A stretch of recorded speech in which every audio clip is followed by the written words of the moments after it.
Hey everyone, this is acyuta-bhava from Nightlight Astrology, and today we are going to talk again about the sun's opposition to Pluto. I covered this yesterday. We took a look at both Mercury and the sun opposite Pluto, and I covered it in terms of about, I think it was 5 different themes that you could watch for with this archetypal combination. We'll refresh on the timing of this transit, give you a look at the real-time clock today. And then what I decided I would do is tell you the 5 most common stories that I hear from my clients, my natal chart clients, when the sun and Pluto are forming, or when I should say, when transiting Pluto is forming any kind of hard aspect to the natal sun. This can be really helpful because there's not always a one-to-one correlation between the way that you will feel a sun Pluto transit on, a Tuesday, and the kinds of things that people will experience when they have Pluto opposing or square or conjoin the sun in their birth chart, because one lasts a week and the other one can last a year and a half or 2 years even. So they're not exactly parallel, but the value in talking about Pluto Sun transits, and telling you some of the most common things that I see from Pluto Sun transits in my clients' charts is that it just further can highlight what you might notice or what kinds of themes you might see, and it kind of educates you about the transit at a deeper level. At least that's what I hope it does. So that's what we're going to do today. Don't forget to like and subscribe, share your comments, click on the notification bell for updates so you can get updated whenever I have a new talk. It's posted. Transcripts of my daily talk can be found on my website, nightlightastrology.com, where you can also learn more about my readings and courses. If you have any questions after you check the website out, feel free to email info@nightlightastrology.com. All right, so we are looking specifically at the transit of the sun in Cancer opposing Pluto in Capricorn.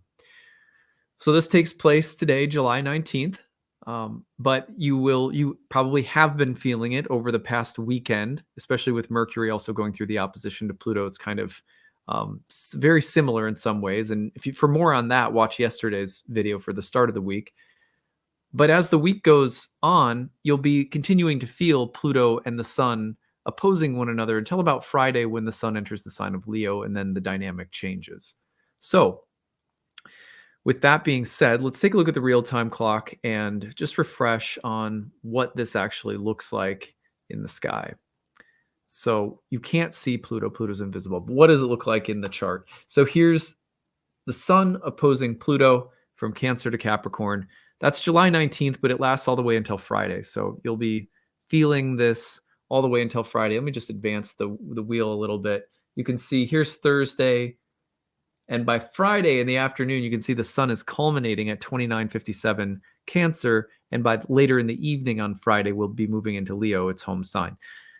Thankfully, if you feel like you've been dealing with a lot of the heaviness of the Cancerian kind of emotional, watery energy, and it's not a place you like to hang out, you might like fiery Leo a little bit better, especially if you're a fire sign. Mercury is also having just entered the sign of Leo as well. So remember, don't forget to go back into my archives and check out the Planets and Profile series. I have a video on Mercury and Leo. I have a video on Venus and Cancer. Venus has just entered the sign of Cancer. So those are always good resources if you just want a little bit more insight about that planetary ingress into the next sign. But today, again, we are taking a look at the 5 stories that I hear the most from Pluto Sun transits. So we're talking about when transiting Pluto makes a conjunction, square, or opposition to the sun in your natal chart. What kinds of things am I used to seeing? What kinds of stories am I used to hearing from my clients? And this should hopefully give us some more insight into the transit at hand. So there's 5 of them that I took the time to write out. And I think these summarize it. There's some others, but these are probably the ones I see most consistently. Like if you're writing a textbook on what to expect from Pluto Sun transits, you would probably include these, at least in my book. So number 1, when a client comes to see me and they're in the midst of a Pluto to Sun transit in their natal chart, I notice that there will be moments of personal or professional empowerment, or both. Oftentimes it's the same thing. If you're achieving something or accomplishing something in your career, it probably feels like a great moment of personal empowerment as much as it feels like a professional, like you're leveling up at work, and sometimes that's coinciding with you growing as a person. The word transformation is, the quarter jar word for Pluto. Transformation, death, and rebirth. I sometimes joke with my students that if you're going to become an astrologer, you have to find different ways of talking about the planets and don't always use the exact same words. I think when a person hits a moment of peak accomplishment in their career with a Pluto transit, it's probably because they have had to work through some really deep and intense challenges. Now, those challenges could be in any other area of life, but somehow those challenges come at the exact same time that you're pushing the rock up the hill toward a moment, like a pinnacle in your career. So, it's often the grandfather dying and someone you were really close with, let's say, at the same time that you are up for promotion to, like, let's say, moving up to middle management or something. The two happen at the same time, and there's this feeling, this arduous, heavy, deep, dark, intense feeling that you are you're becoming a completely new person. And it's because you're grieving and you're letting go of someone, and you're also, taking the next step in terms of your advancement at work. So I say personal and professional empowerment because there's a sense of having gone through a trial with Pluto, having succeeded, or having worked through a period of difficulty, and coming out the other end, you feel stronger. You feel like I just did that. And usually there's a feeling or like an aura of fate that surrounds these Pluto Sun moments, a fated encounter. You see something, you do something, and it just feels like, yeah, that was fate. There's that was a twist I couldn't have seen coming, and a stress that I feel like I had to go through, and an accomplishment that felt like a reward, but a test at the same time. So when Pluto hits the sun, there's great strides that are taken often in your career. You'll see people starting their company, that their own business, or getting a promotion, or you realize something about yourself and your own capabilities that you didn't think like, I didn't know I had this in me kind of feeling. So Pluto is drawing out this and empowering, you could say, the solar or heroic dimension of our psyche. I can do this. I don't think I can. It's heavy. It's dark. I'm scared. There's something fated and like a test, and I have to go through it, a trial, a tribulation. And it's by running that gauntlet and coming out the other side that people often feel. That's where we get the word reborn from. It's an easy word to use, and I'm not like against it. I don't mean to sound like I'm against it, but this is what we're actually describing. Why do you feel reborn? Because you've gone through this whole period of trials and tribulations, and you've survived. Somehow Pluto is always making you it's always forcing you to survive something, and a season of your life, an episode of like a chapter in your life that's just, wow, it's full on. So personal and professional empowerment through trials and tribulations. That would be the number one thing I see. These aren't necessarily ranked, but if I had to pick one, this was the very first one that I wrote down, and I think it's because it's the one I see the most. Number 2. Now, what comes along with this, oftentimes this is the trial or the tribulation that sort of precedes or is a part of a moment or season of personal and professional empowerment, but not always. Sometimes Pluto transits are not necessarily about some great accomplishment, but more just about the confronting of the shadow of one's ambitions, desires, goals, and ego. Now, ego, the whole chart is the ego. When people say, oh, this planet or that planet is the ego, no. The ego literally just means I. And the chart is a living, divinatory sort of planetary picture of everything that is going to be defining your character, your fate, your destiny. So there's not really one part of the chart or one planet that is more ego than another.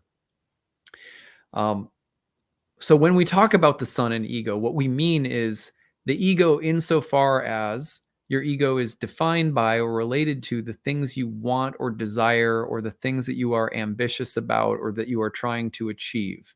Like the protagonist in a novel or a film that has a set of desires or actions or fears that somehow drive the plot forward. So when we might have to face fears under a Pluto Sun transit that hold us back from our ambitions. We might have to face the dark side of our own ambitions, as in, I want to be so special and powerful, but there's some kind of selfishness in this. The goals that we have and the shadow of those goals and desires. Well, I want this or I want that, and I'm not considering how it may affect someone else. So I've seen, again, like this one is so common. I swear to God, like every client, every other client I see going through a Pluto Sun transit is going to have to face some element of their own ambition or their own desires or wishes or the heroic story that they have about their lifetime and what they're trying to accomplish or do, or the sense of calling. And to whatever extent there's something dark, unseen, or unconscious about it, they will face that. You'll have to go through it and come to understand where your motivations come from. Why do I want this to begin with? Is it healthy or not really? Now that can come alongside of moments of great personal and professional empowerment. Again, it's as though one leads to the other. By examining your motivations and sort of clarifying them, purging them of anything that's toxic, sometimes you take really big steps forward. But the confronting of the darkness in your plot line, that's a safe way of describing it. Number 3, an increase of wealth. Pluto, the word Pluto means riches. And one of the things that is associated with Pluto transits is money. You'll see people coming into success in business, or buying a piece of land or property, or getting promoted and hence earning more money, making a big investment. But again, so frequent, and it's usually not losing money. There might be shadows around money, like spending too much or maxing out credit cards, or being enamored by power and wealth and having to look in the mirror about that. But generally, you're looking at, like, lots of my clients have had increases of their money or wealth under Pluto Sun transits. It's as though there's a strike gold from deep within. You're striking gold within yourself psychologically, spiritually, relationally. But oftentimes, literally, you're somehow striking gold and you're becoming wealthier, or you're becoming more successful, or something like that. Number 4, sickness and recovery. Now, this plays into themes of death and rebirth again, but what I mean by this, and this could be spiritual sickness, psychological sickness, mental, physical, emotional sickness, could be sickness in the family or of a family member, of someone close to you or in your environment. But there are often, again, I know this one sucks, but lots of my clients have gone through, cancer, recovery from cancer, chemotherapy, surgeries. They have had massive, surgeries to correct some, problem in the body. And it could be, not necessarily anything life-threatening. Like, I've actually seen a lot of people have knee replacements or hip replacements, or it's almost as though the sun, just broadly speaking, can represent one's vitality and freedom of movement, the sense of health and sunshine that radiates through someone, or the sense that that's somehow like stunted or blocked or prohibited by something, and then the removal of that prohibition or the removal of that toxin or sickness as part of the process. So I've seen a lot of people go, and then this could be psychological and emotional. People go through really intense, like I had Pluto conjoin my moon in Capricorn and then oppose my sun in Cancer, and went through a surgery, and had a few other health issues that came up, and I'd been pretty healthy up to that point in my life. So that was surprising. And I had read, of course, and seen clients, and everything suggested that the possibility of getting sick and it being life changing somehow could happen. For example, as a result of the sun or Pluto opposing the sun in my natal chart and finishing that up over the past 2 years, some of my own first kind of real, I would say, life health challenges led to me working out 5 days a week. It's like so the idea that you get sick, Pluto representing some darkness, some toxin or poison that's in the body, the mind, the soul, the spirit.